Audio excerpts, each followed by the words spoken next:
Thank you for taking a look at this video. I'm doing this recording in the midst of Holy Week and thought it would be appropriate as we approach Good Friday to look at the trials, hearings, judgments that Jesus went through overnight after the Last Supper and leading up to his arrest, his trials, and his execution, his crucifixion on the cross.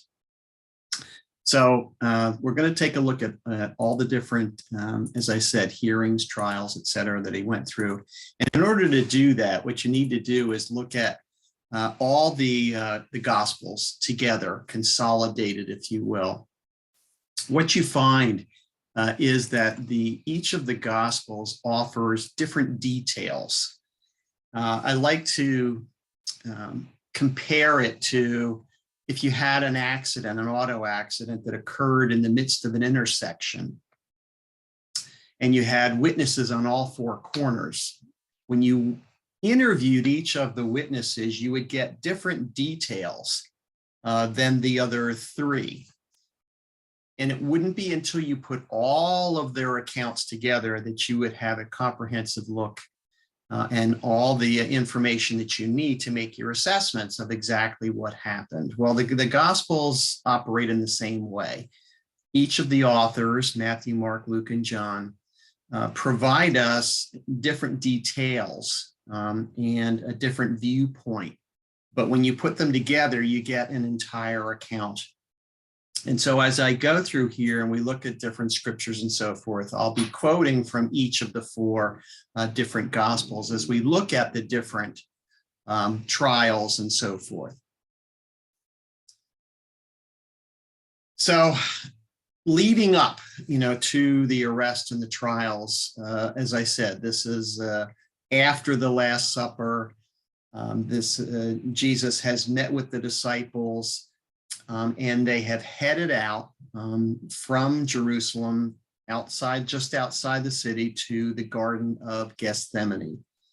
And if you're familiar with the scripture, which I hope you are, we know that while in the garden, Jesus struggles with what is about to befall him because he knows what is in front of him, and he struggles with it, literally, physically, as well as emotionally and spiritually. Until finally, obviously, as we know, not my will, but your will be done, he says to God the Father, and obviously submits to what is about to occur and accepts the fate that is in front of him, and obviously doing so for your benefit and mine as well. We know that prior to going to the Garden of Gethsemane, Judas had left the group and he had gone to the Jewish leadership, and there he had betrayed Jesus, knowing where they were going to be headed. He will lead a contingent of guards and soldiers and so forth, armed with weapons, anticipating that there could be trouble, I suppose. But he leads this group to where Jesus is. And again, looking at the four Gospels in a consolidated manner, you can get a full picture of what transpired. So let's read some of these scriptures. Now, Judas, who betrayed him, also knew the place, for Jesus often met there with his disciples. He knew of this Garden of Gethsemane. Judas then, having taken a detachment of soldiers and officers from the chief priests and the Pharisees, came there with lanterns, torches, and weapons. While Jesus was still speaking to the disciples, that is, behold, Judas, one of the 12, came, and with him a great multitude with swords and clubs from the chief priests, the scribes, and elders of the people. Jesus, therefore, knowing all things that were happening to him, went forth and said to them, "Who are you looking for?" They answered him, "Jesus of Nazareth." Jesus said to them, "I am he."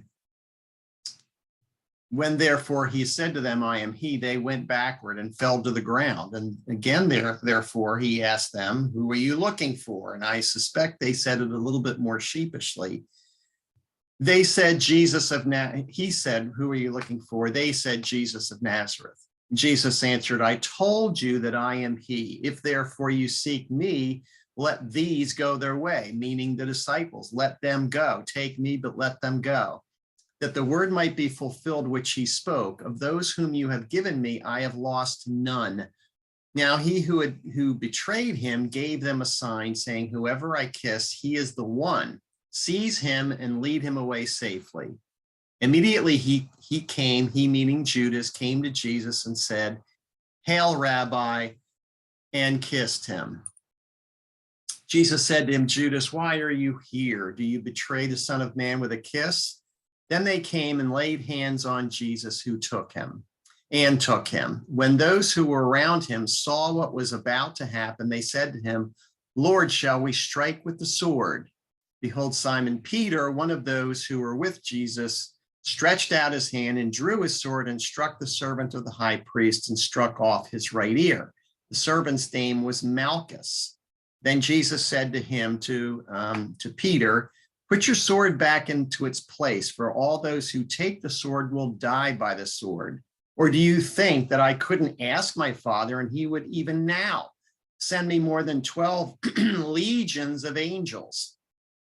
How then would the scriptures be fulfilled that it must be so?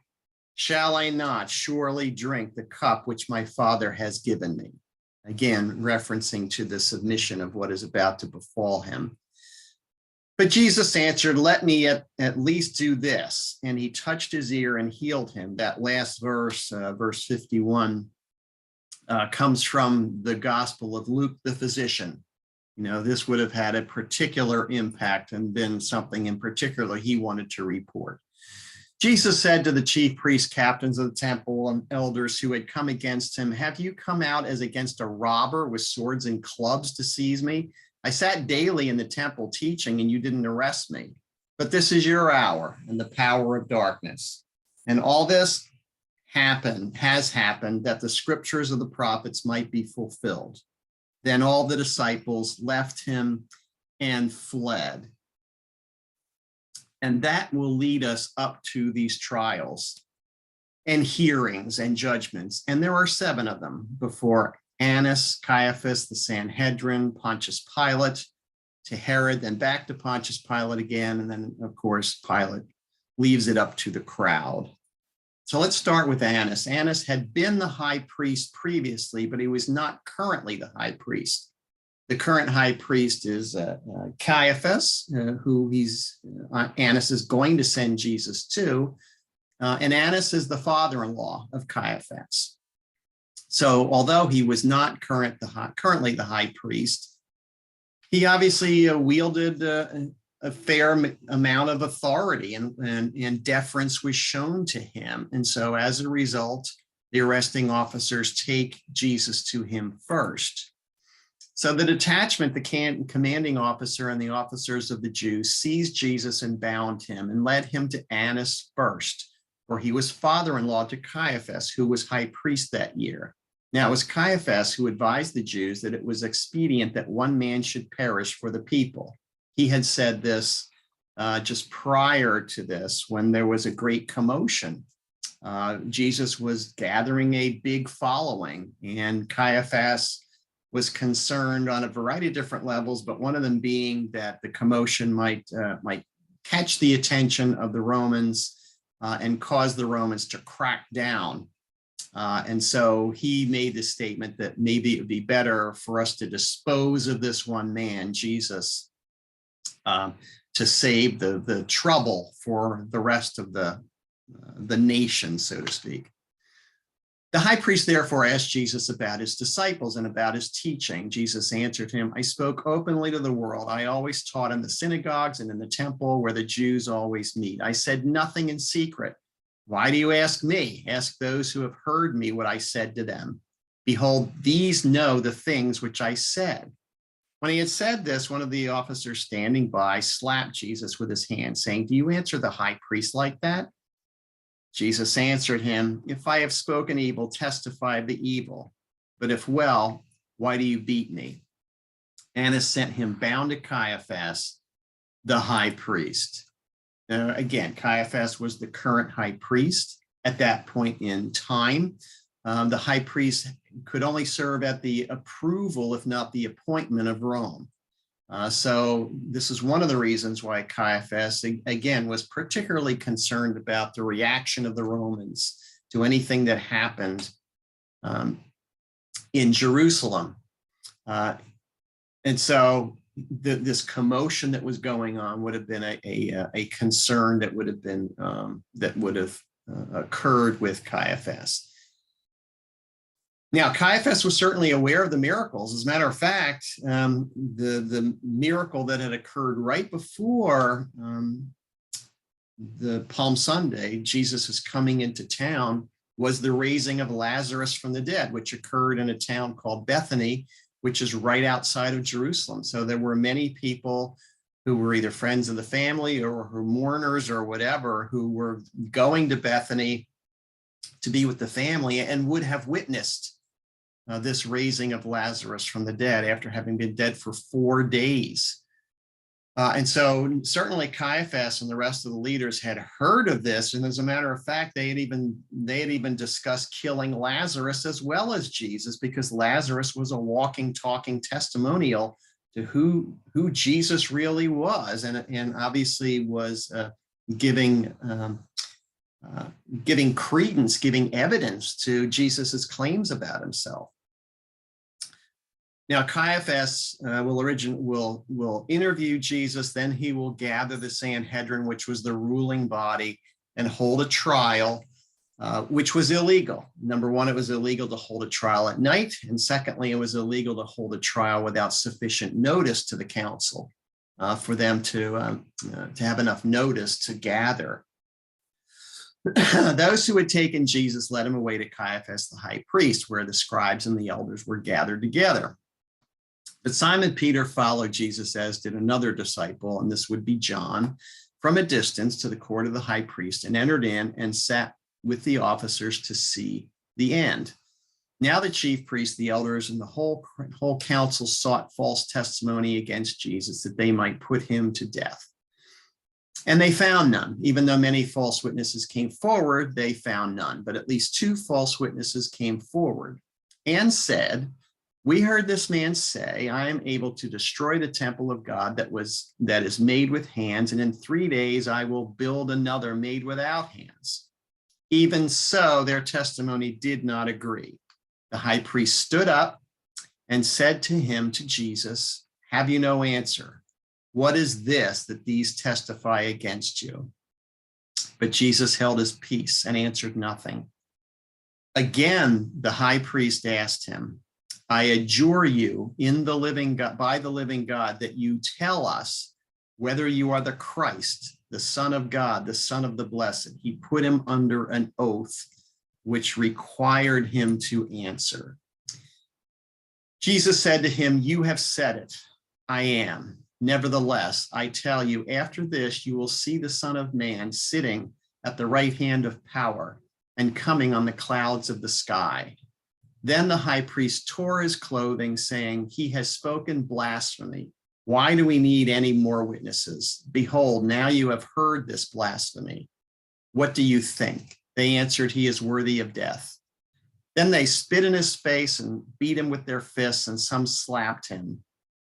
Having blindfolded him to cover his face, they struck him on the face and asked him, "Prophesy, who is the one who struck you?" They spoke many other things against him, insulting him. What I want to do is show you a little clip. This is from the miniseries Jesus of Nazareth, and this is their dramatization, if you will, of the trial of Jesus before the Sanhedrin.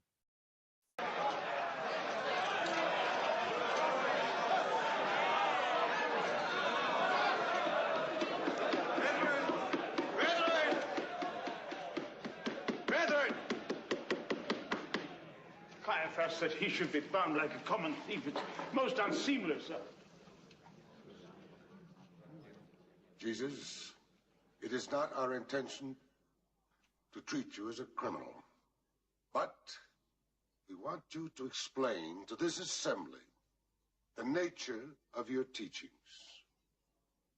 What is this doctrine you and your disciples are spreading through Judea? I have spoken openly for all the world to hear. I have taught in the synagogues and in the temple. I have said nothing in secret. So, why do you ask me? Ask those who heard me. They are my witnesses. Caiaphas, I've heard him preach. I find nothing in his doctrine which denies the basic principles of our faith. Rabbi, we fail to understand the meaning of many of your sayings. For instance, there are witnesses who say that you claim that you could destroy the temple and rebuild it in 3 days. No one could rebuild the temple in 3 days. What he said must have some symbolic meaning. Come. I'm sure I heard him say he could rebuild it again in 2 days. 3 days, 4 days, you hear? Witnesses can't even agree. How can we remember every detail? There was a riot, which Jesus himself provoked, but for which the Romans will hold us responsible. The riot was provoked by Barabbas. Romans don't need an excuse. We know what they have done to our people.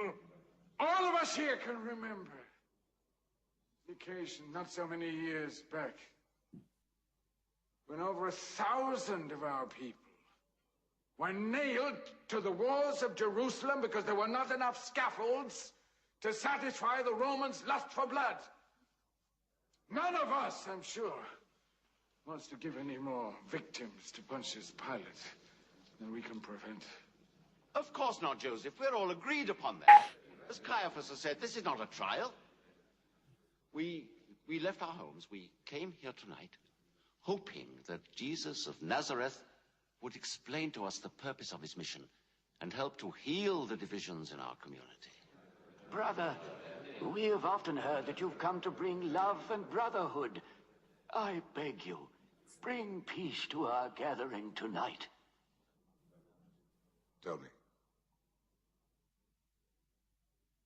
It has been said that you proclaimed yourself the Son of God. I ask you now, in the name of the Eternal, are you the Messiah, the Son of God?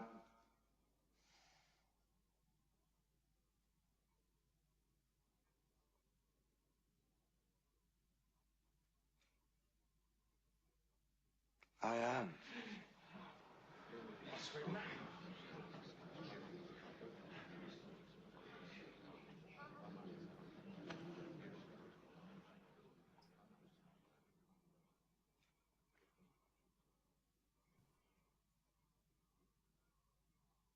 And you shall see the Son of Man sitting at the right hand of the power of God. Hear, O Israel, the Lord our God, the Lord is one.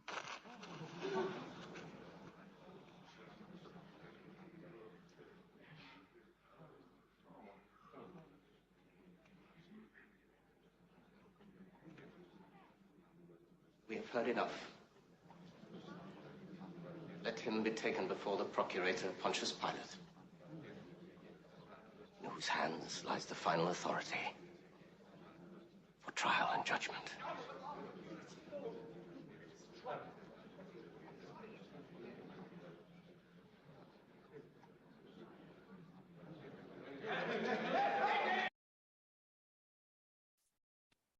So they took a little bit of poetic license there. They combined some things, but obviously they were pretty faithful to what the scripture actually said. And in fact, they followed the story very, very closely. So moving on. So they take Jesus from the Sanhedrin and they take him to Pontius Pilate. Pontius Pilate was what they call a prefect, ruling over Israel. You might say he was like a governor, that type of a person. He was appointed to this position under the Emperor Tiberius at the time, who was the emperor at the time. He was very unpopular and caused quite a bit of disruption in Jerusalem. Originally, he hung some images in the temple, in the area of the temple, which caused quite an uproar. Eventually, he gets ordered back to Rome as a result of accusations of extreme cruelty. The traditions, there are a couple different traditions about what became of him. One of them is that he ended up killing himself, either being ordered to do so by the Emperor Caligula or after having been exiled. Another, again, tradition not well documented is that he, in fact, at a point in time, became a Christian. Again, whether that's true or not, I can't say, but just sharing with you that there is a tradition that happened. So here's the scripture. They led Jesus, therefore, from Caiaphas into the praetorium to deliver him up to Pontius Pilate, the governor. It was early, and they themselves didn't enter into the praetorium, that they might not be defiled, but might eat the Passover. During the Passover, a Jew was not allowed into the residence of a Gentile, otherwise they would be unclean and would not be able to participate in the Passover supper, the Seder. Pilate therefore went out to them and said, "What accusation do you bring against this man?"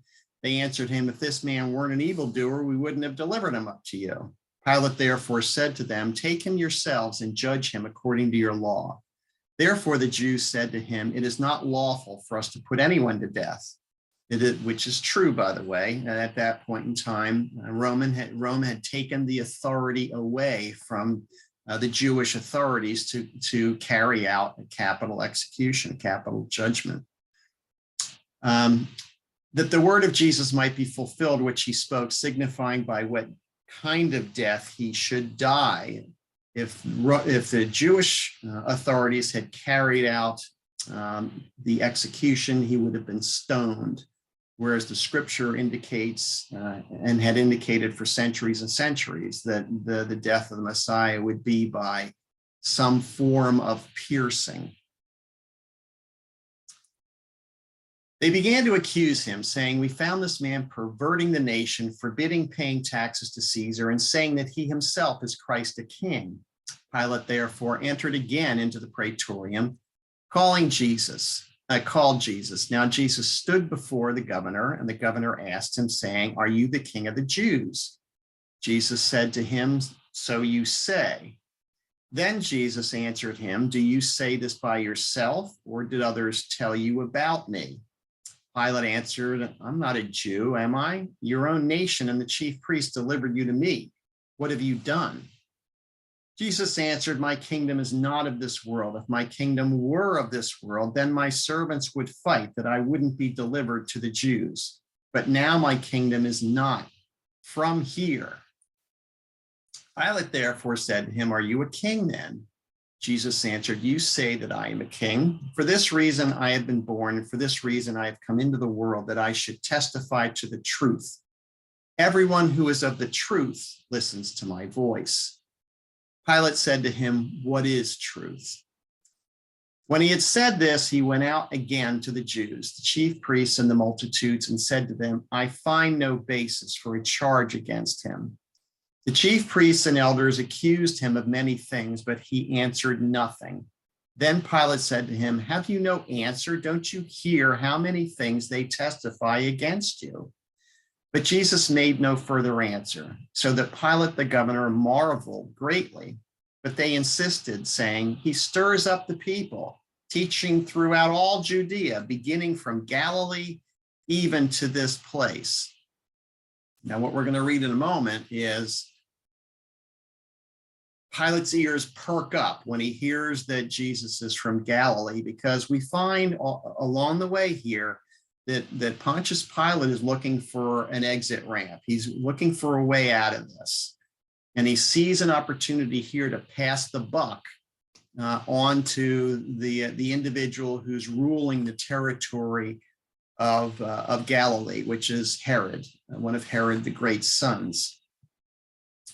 And so he's going to pass Jesus on to Herod and hope that he will take care of it, so that Pontius Pilate doesn't have to. Herod, again, he was fully aware of the miracles that had been reported. And so when Jesus comes to him, his interest here now is to see if he can get Jesus to perform some magic act, while he's in his presence. And when Jesus doesn't perform for him, in quotes, he will send him back to Pontius Pilate and lay it back into his hands. But when Pilate heard Galilee mentioned, he asked if the man was a Galilean. When he found out that he was in Herod's jurisdiction, he sent him to Herod, who was also in Jerusalem during those days. Now, when Herod saw Jesus, he was exceedingly glad, for he had wanted to see him for a long time, because he had heard many things about him. He hoped to see some miracle done by him. He questioned him with many words, but Jesus gave no answers. The chief priests and the scribes stood vehemently accusing him. Herod with his soldiers humiliated him, meaning Jesus, and mocked him. Dressing him in luxurious clothing, they sent him back to Pilate, putting him in a very fancy robe, to mock him for claiming to be a king, or for purportedly being a king. Herod and Pilate became friends with each other that very day, for before they were enemies with each other. Kind of interesting that they became bedfellows, so to speak. So Herod sends Jesus back to Pilate. Now, Pilate is still going to be looking for a way out, a way to avoid putting Jesus to death, which is clearly what the Jewish authorities were trying to push him to do. We're going to find that even his wife, who was the granddaughter of Augustus Caesar, the first of the genuine Roman emperors, she encourages him to have nothing to do with this. And so, again, this is just part of the reason why Pontius Pilate is looking to wiggle out of this somehow. And again, as we know, he will eventually turn it over to a mob. Pilate called together the chief priests and the rulers and the people. Now, again, this is after Jesus has returned from Herod, and said to them, "You brought this man to me as one that perverts the people. And see, I have examined him before you and found no basis for a charge against this man concerning those things of which you accuse him. Neither has Herod, for I sent you to him, and see, nothing worthy of death has been done by him. I will therefore chastise him and release him." Chastise means having him scourged, whipped, and so forth, beaten. So Pilate then took Jesus and had him flogged him. The soldiers twisted thorns into a crown and put it on his head and dressed him in a purple garment. They kept saying, "Hail, King of the Jews," and they kept slapping him. Then Pilate went out again and said to them, "Behold, I bring him out to you, that you may know that I find no basis for a charge against him." Jesus therefore came out wearing the crown of thorns and the purple garment. Pilate said to them, "Behold the man." When therefore the chief priests and the officers saw him, they shouted, saying, "Crucify, crucify." Pilate said to them, "Take him yourselves and crucify him, for I find no basis for a charge against him." Then Pilate spoke to them again, wanting to release Jesus, but they shouted, saying, "Crucify, crucify him." He said to them the third time, "Why? What evil has this man done? I have found no capital crime in him. I will therefore chastise him and release him." The Jews cried out exceedingly, saying, "Let him be crucified. We have a law, and by our law he ought to die, because he made himself the Son of God."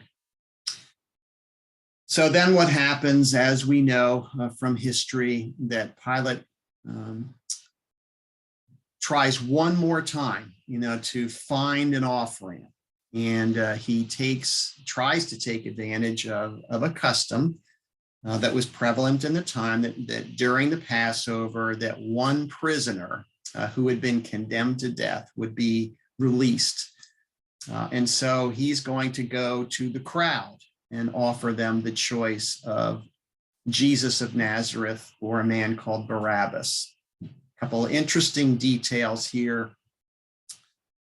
Tradition holds that Barabbas's first name was actually Jesus also. Barabbas, Bar Abbas. Bar means son of, and Abba is the name for father. So his name was Jesus, son of a father, son of the Father. And of course, Jesus, Christ, was Jesus, son of God the Father. And so the crowd is offered this choice of the secular Jesus, son of the secular Father, and Jesus, son of God the Father. And of course, we know at this point who they choose. And of course, we discover that Barabbas was condemned because he was a thief and a murderer and had taken part in a riot of some kind. And so once the crowd has spoken, he relents and he does condemn Jesus to be crucified. And of course, famously washes his hands afterwards, trying to indicate that this is not this is not my judgment, this is yours. I'm washing my hands of this. But of course, as you know, every time we recite the Apostles' Creed, we recite the phrase "crucified under Pontius Pilate." So washing his hands certainly did not work. Now at the feast, the governor was accustomed to release to the multitude one prisoner whom they desired. There was a notorious prisoner called Barabbas. Now Barabbas was a robber, one who was thrown into prison for a certain revolt in the city and for murder. He was actually bound with those who had made insurrection, men who in the insurrection had committed murder. So the multitude, crying aloud, began to ask him to do as he always did for them. When therefore they were gathered together, Pilate said to them, "Do you want me to release to you the King of the Jews?" Meaning obviously Jesus Christ. "Whom do you want me to release to you, Barabbas or Jesus, who is called Christ?" For he knew that because of envy, they had delivered him up. While he was sitting on the judgment seat, that is obviously Pontius Pilate, his wife sent to him saying, "Have nothing to do with that righteous man, for I have suffered many things this day in a dream because of him." Now he had to release one prisoner to them at the feast. So he said, "You have a custom that I should release someone to you at the Passover. Therefore, do you want me to release to you King of the Jews?" Now the chief priests and the elders persuaded the multitudes to ask for Barabbas and destroy Jesus. But the governor answered them, "Which of the two do you want me to release to you?" Then they all shouted again, saying, "Not this man, away with this man. Release to us Barabbas." Pilate said to them, "What then shall I do to Jesus, whom you call Christ, the King of the Jews?" They all said to him, "Let him be crucified." And of course, that's what Pilate relented and did. Finally, what I want to do is share with you a couple more clips. This is one that will give you a dramatization of the trial, the appearing. Really wasn't really a trial at all. It was just an appearing before Pontius Pilate. You'll see again. This is from the miniseries Jesus of Nazareth. Again, they have taken a little bit of poetic license and kind of combined things. They did not include in this particular miniseries Jesus going to Herod. And so they sort of put the two appearances before Pilate in sequence, but without the sending of Jesus to Herod in between. But they are pretty faithful to the script and dialogue.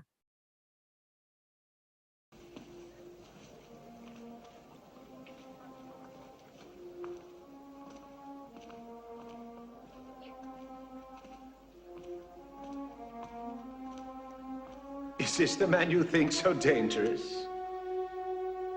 This? The man that aspires to be a king? Come. Come, come, come.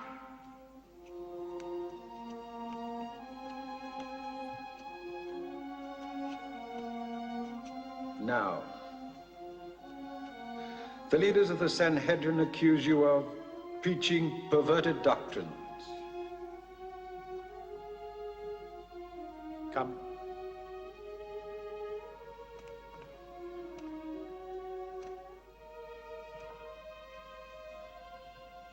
They also say you call yourself the King of the Jews.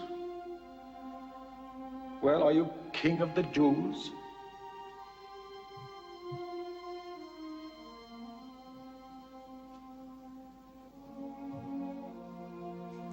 If my kingdom were of this world, my followers would have fought to prevent me from being captured. Oh, you speak of a kingdom.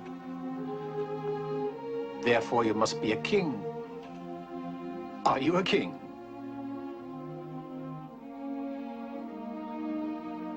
I am.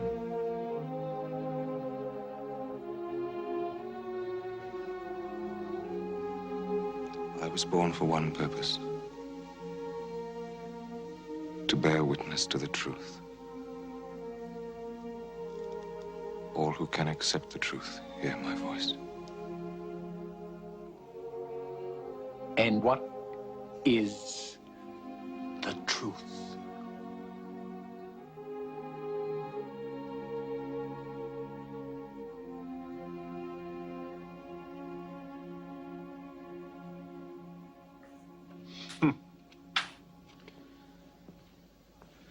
No, this man's no criminal.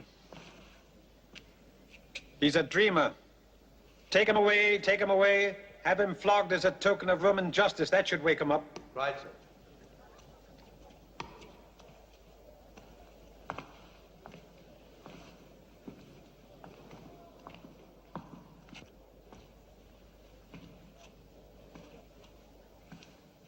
Procurator,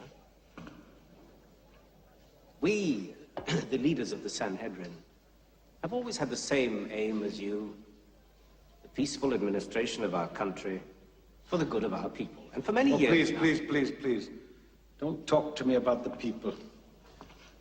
As long as they obey, you care as much about your children of Israel as we do the mob in Rome. Was that Let us speak directly. Why does the Sanhedrin consider this man so dangerous that they send you yourself here to make sure that he's condemned? perhaps for the same reasons as you, Procurator, if you knew him as well as we do, would also find him dangerous.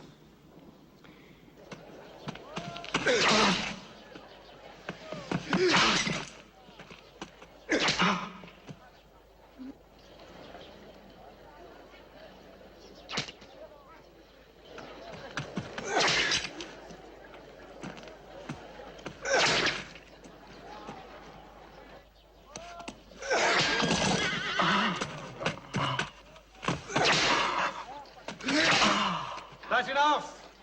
Put his clothes back on.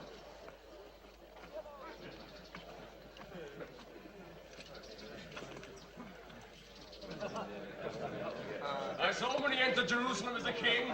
Look at him now. So he's a king. The king of the Jews.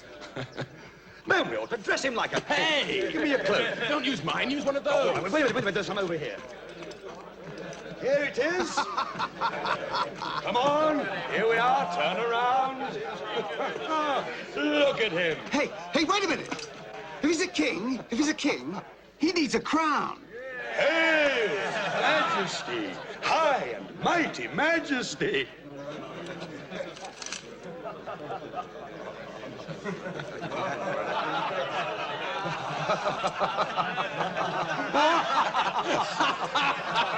Oh, look at him. I have it! A king's crown! Look at his on his crown!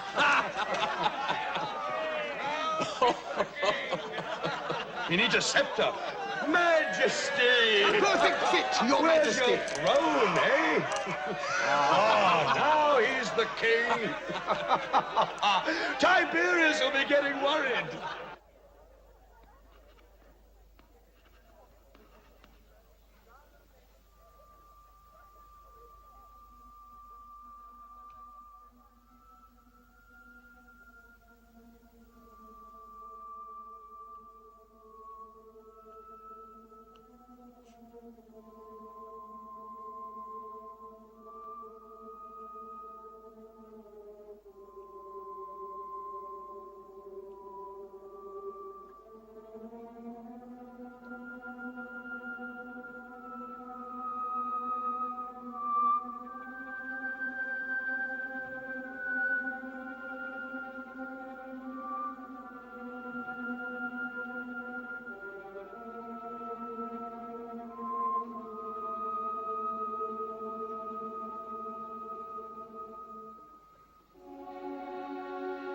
Ecce homo. Behold the man. Well, what have you got to say for yourself now? Speak!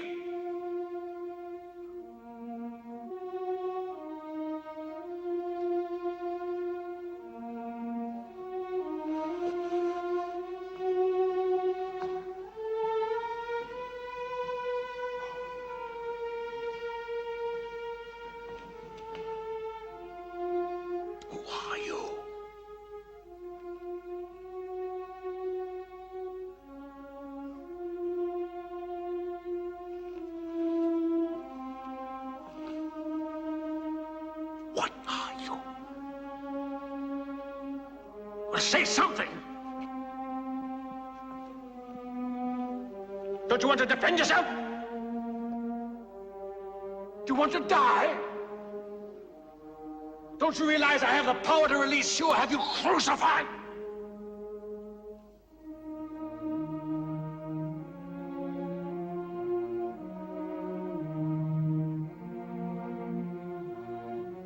You would have no power over me if it had not been given you from above.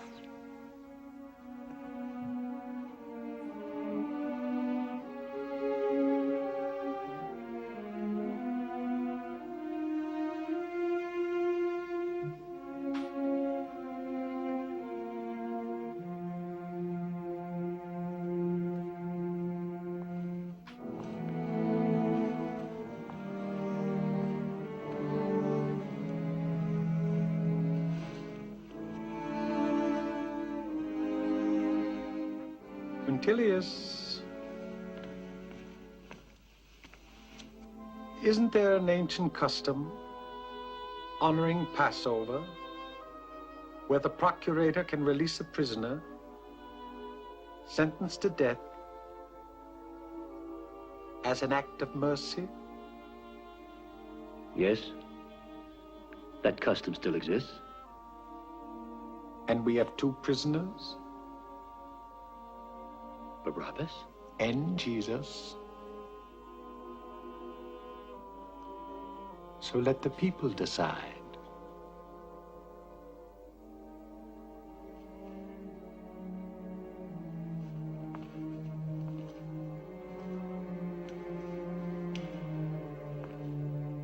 I've made my decision.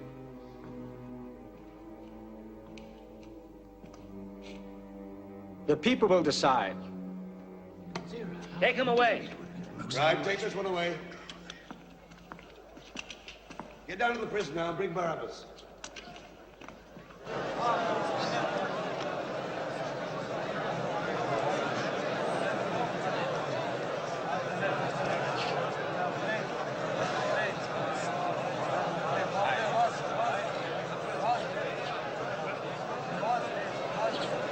Barabbas, remember? Barabbas. Good. Here. Listen to me. Listen. You two, listen. When I give you the cue, you shout for Barabbas. Barabbas is depending on you. Barabbas has fought for you. Don't betray him. Shout for Barabbas. No, you must save Jesus. He's a righteous man. When did they arrest him? Late last night, in the Garden of Gethsemane. Gethsemane? That's near where I live. We must be prepared. Barabbas must be freed at all cost. Now look, we put our men all over. Do you understand? At a given sign... But he could understand what he wanted when he left the temple.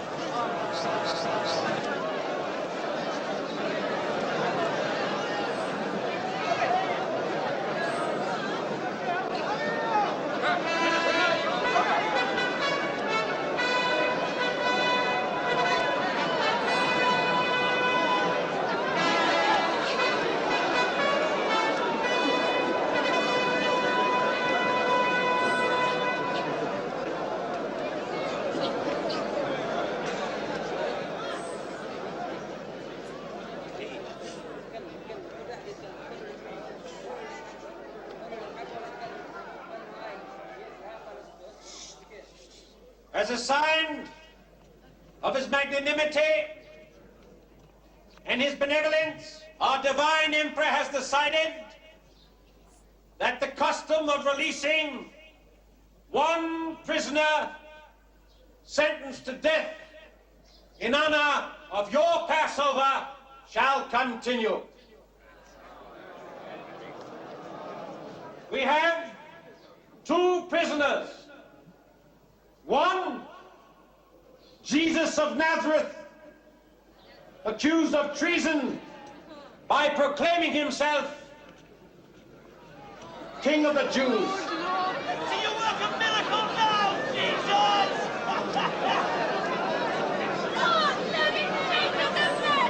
Anyone shouting for that false prophet had better watch out. Look at him, the King of the Jews. What's happened to him? Call yourself a king? Or Barabbas, accused of sedition and murdering a Roman auxiliary. That's the man they call the Son of God? Free Barabbas! Free Barabbas! Give us Barabbas! Why don't you free yourself, Jesus? Which of the two shall be released to you? Jesus of Nazareth, We cannot let this happen. We must do guilty of proclaiming himself King of the Jews? or Barabbas. Release Jesus! He is the true prophet!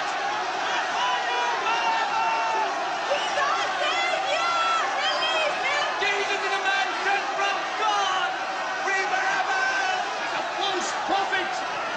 He betrayed us! Kill the Nazarene! Jesus! He's in Jesus! We want Barabbas! Free Barabbas! Barabbas! Free Barabbas! Jesus! Jesus! Barabbas! Jesus! Shut up, you slut! Free Barabbas! Free him! Save the Nazarene! He is the true prophet! Release him! Kill Barabbas! You can't let him go. We can't let Barabbas get away. Yes. Soldiers won't like that. Pilate, you're not going to free Barabbas. An assassin, an enemy of Rome. I wonder who is the real enemy. Jesus of Nazareth must be saved! You certainly want miracles!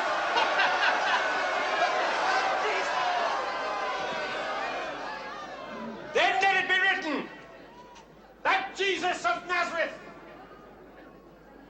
is guilty of treason by proclaiming himself King of the Jews and is sentenced to be crucified. Release Barabbas now! Cannot kill him! He is innocent! Innocent! Silence! I swear your Roman justice!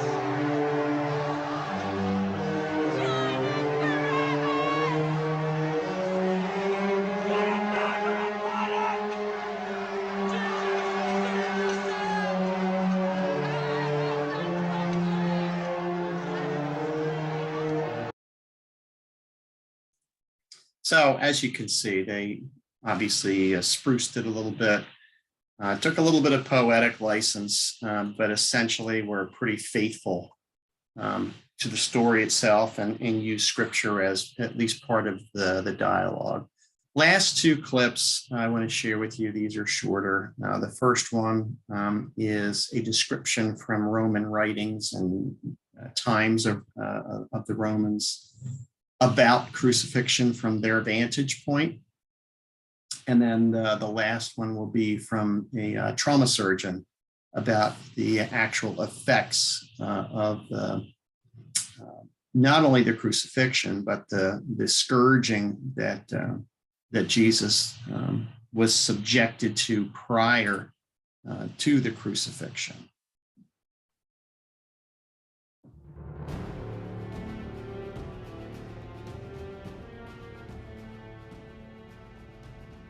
Hi, I'm Stephen M. Miller. I write books about the Bible. I think most folks know that the Romans crucified people. They crucified people they thought threatened the Roman way of life, and they did it to send a message. Don't mess with Rome. Crucifixion wasn't just a slow and painful way to die. It was shameful, reserved for the worst offenders. The Bible talks a bit about what it was like to go through a crucifixion. Soldiers took Jesus into their headquarters. They stripped him, spit on him, grabbed a stick and struck him. Pilate had Jesus flogged with a lead-tipped whip. The soldiers wove a crown of thorns and put it on his head, and they put a purple robe on him. "Hail, King of the Jews," they mocked as they slapped him across the face. Carrying the cross by himself, he went to the place called Place of the Skull, Golgotha. There, they nailed him to the cross. Bible writers weren't the only ones talking about crucifixion. So did the Romans, in gritty detail. I don't think many people know what the Romans had to say about crucifixions they saw with their own eyes in the days when Jesus was alive. He was whipped until his bones showed. Each criminal who goes to execution must carry his own cross on his back. 16 men were paraded out, chained together by the foot and neck, each carrying his own cross. The executioners added this grim public spectacle to the punishment as an extra deterrent to anyone thinking about committing the same crime. Some hang their victims upside down, some impale them through the private parts, others stretch out their hands onto forked poles. Is there such a thing as a person who would actually prefer wasting away in pain on a cross, dying limb by limb, one drop of blood at a time, rather than dying quickly? Would any human being willingly choose to be fastened to that cursed tree, especially after the beating that left him deathly weak, deformed, swelling with vicious welts on shoulders and chest, and struggling to draw every last agonizing breath? Anyone facing such a death would plead to die rather than mount the cross. Reliable witnesses saw the man being dragged to the cross while crying out that he was a Roman citizen. And you, Verres, confirmed that he did cry out that he was a Roman citizen, yet you sent him to a most cruel and shameful death anyhow. Every day, Roman soldiers caught 500 Jews or more. The soldiers, driven by their hatred of the Jews, nailed them to crosses. They nailed them in many different positions to entertain themselves and to horrify the Jews watching this spectacle from inside the walled city of Jerusalem. In time, the soldiers ran out of wood for crosses and room for crosses even if they had found more wood. Romans didn't just write about crucifixion. They reported the crucifixion of Jesus. Jesus actually shows up in Roman history books and letters written during his own century.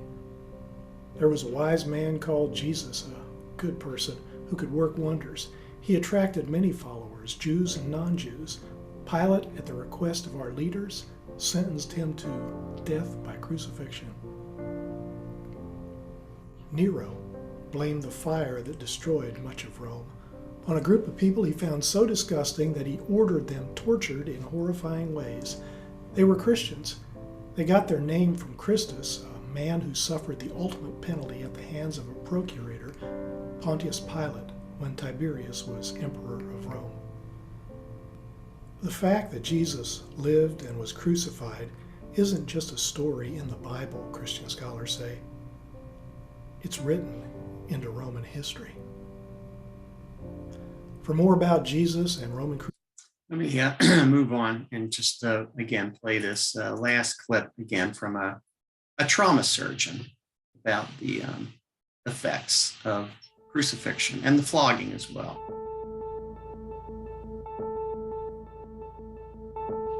Yeah, I believe that Christ's suffering and the demonstration of the kind of physiologic stress that his human body was under is manifested in the Garden of Gethsemane, where it's described that he was sweating blood.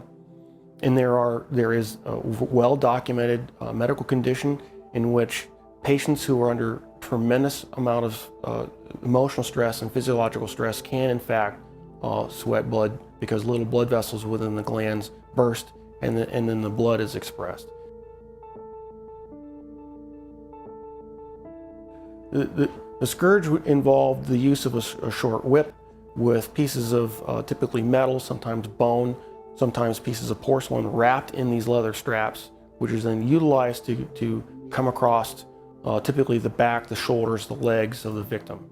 And the first few passes across a particular body part would tear through the skin, the fat, but eventually, once the outer layers were torn away, it would start getting in the muscle and the tendon.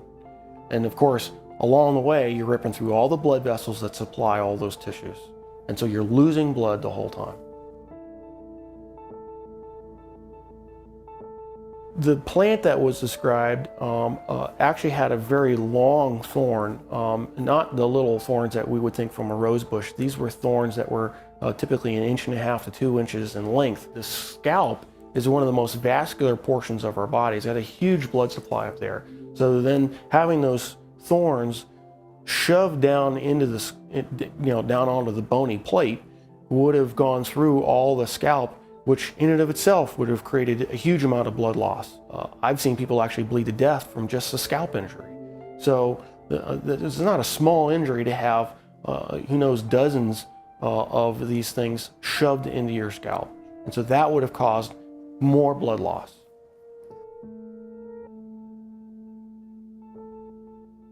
Typically when a victim has to carry the cross, what has been described in the literature, in actual Roman literature, is they describe, they carry the crossbar. And the crossbar is estimated, alone, was estimated to weigh about 110 pounds. And of course, if your arms are stuck out here, wrapped up on the crossbar, and you fall down, you need help getting up. You just can't get up on your own, because there's no possible way without your arms to get up. So he would have needed help getting up. If he fell over, there's a good chance that he could have hit his chest, which then could account for the possibility of a cardiac injury. Anatomically, we consider the wrists as part of the hand. And so with the placement of the nails between the radius and the ulna, at that position, it still fits the definition of being in the hand, and it's in a position in which the nail won't rip out, which you have to have a solid point of fixation. Another interesting point about the placement of that is the median nerve goes right straight through that particular portion of the wrist. And so there would have been either destruction of the nerve or impingement of the nerve that would have created a tremendous amount of pain, so that every time you try to take a breath, it'd be agonizing. You'd be pushing down on spiked feet, which of course hurt, and then you'd be hanging on spiked arms.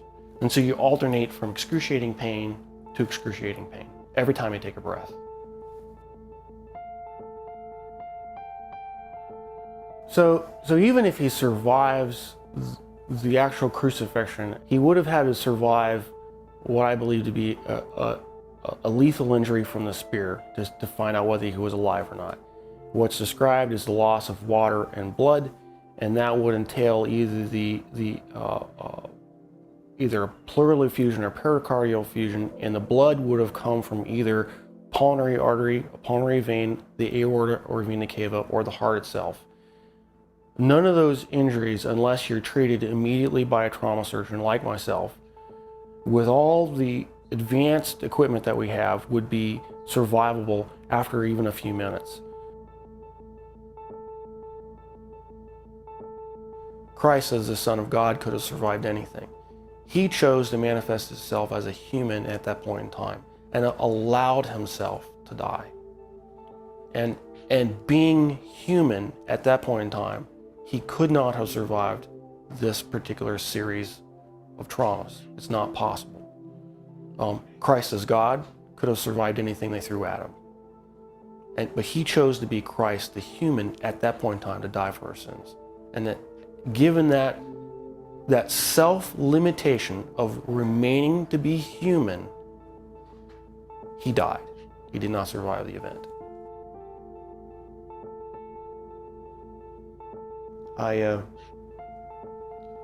I'm profoundly impacted by it,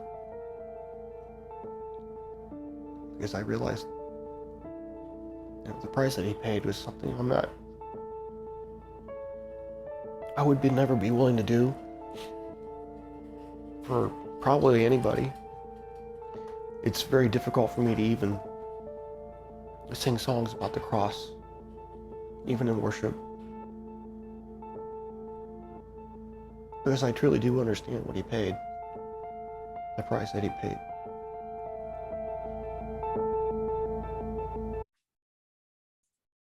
Pretty powerful stuff.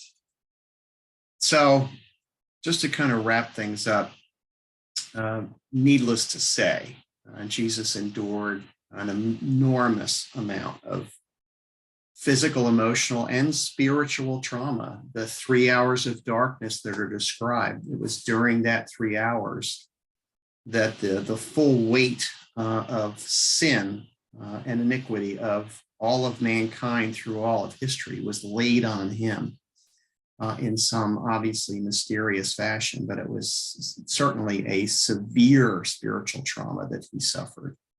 In the Garden of Gethsemane, we see him suffering, struggling with it spiritually, even calling out to his Father to take this cup from me. Is there any other way, kind of a thing? And the sweating of blood. And as the surgeon said, there is I don't have the name of it off the tip of my tongue, but there is a specific medical condition that's being described there. But he knew all along that this was why he had come in the first place. He came to die. He came to live as a human in order to die as a human, but as the Son of God, to pay for the sins of the world. And he did it willingly. He did it in submission to the plan of God the Father and the Godhead, if you will.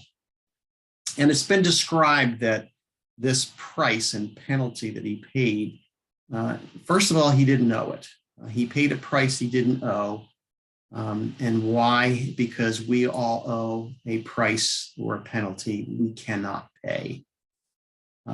And I like to refer back to the prophet, the Old Testament prophet Isaiah, who spoke well beforehand in foreshadowing and laying the groundwork for what the Messiah would ultimately do, when he said, "We all like sheep have gone astray, and the Lord has laid on him the iniquity of us all." And so indeed, what Jesus did was to pay the price and the penalty that I owed for my iniquity and all my sins, and the same for you.